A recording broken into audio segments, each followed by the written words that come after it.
two things that are central for American Catholics today. One is the point of structure. American Catholicism tends, perhaps even more than European Catholicism, to value the structure of the Roman Catholic Church. That is something that sometimes we need to recognize is distinctive here. We tend to be a people who live by the rules. We're a young country, and we tend to sort of respect the rules. I think that's a good thing. We take them very seriously. But I simply point out that in American Catholicism, sometimes we are a little more Roman than the Romans, and we might learn from that. I've been asked which issue do I think is going to be most significant for American Catholics going forward. One is that point of structure, in that for many Americans now, for people in the United States today, belief is increasingly unmoored from religious structures. Even I would note this, even people who are quite traditionalist, devotional Catholics still are not necessarily enamored of structure.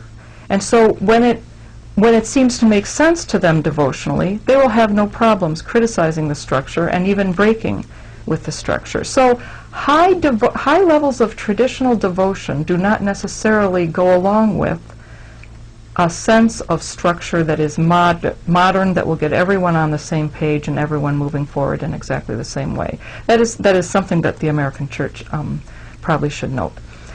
But more broadly, the bigger point is that for American Catholics today, the idea that in some way they are going to get a structure from a centralized place does not make sense to them. Religion increasingly for Americans is something that emerges, from the heart and is true so long as it speaks persuasively to the heart.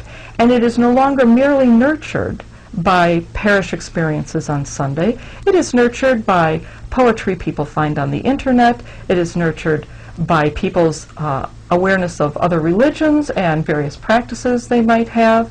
It is nurtured often by family. People will over and over say, in fact, my de facto religion is my family and family life.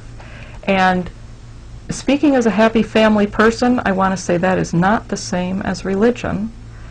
But for many people, that really is how it functions. And I think we need to understand that and explore that.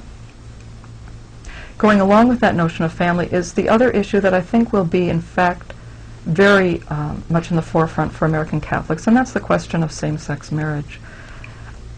Most American Catholics, not all, but most, increasingly value the relationships that they see among same-sex people. They see gays and lesbians entering into committed unions that seem very much like their own and very much valuing the kind of story of family that they have. So for many American Catholics, the questions of civil unions are not even going to be much of an issue, and I suspect that, as we're going to see in the electorate, that may slowly become more of a norm than an exception.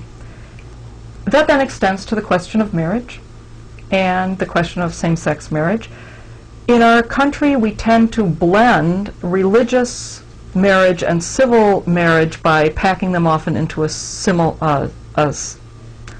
ceremony, and that now is becoming a little more fractured as states allow same-sex couples to have state-sanctioned marriages, while religious bodies are, for the most part, not blessing these unions, although some are beginning to. Simply, what I would like to simply point out is, for the Catholic Church, the sort of dissent in the pews that happened over contraception was a dissent that could happen privately.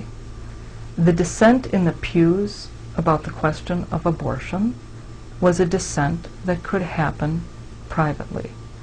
The dissent about same-sex marriage increasingly is going to ask questions about structure. And that is going to be much more complicated. And I think certainly that the U.S. bishops understand that. And that is why they are so concerned to rule out same-sex marriage even in a civil way. How this is going to play out going forward, I do not know, but I think this is going to dominate our conversation for the next several years, because it is very difficult, the way the U.S. has it set up, to genuinely separate sacramental from civil marriage.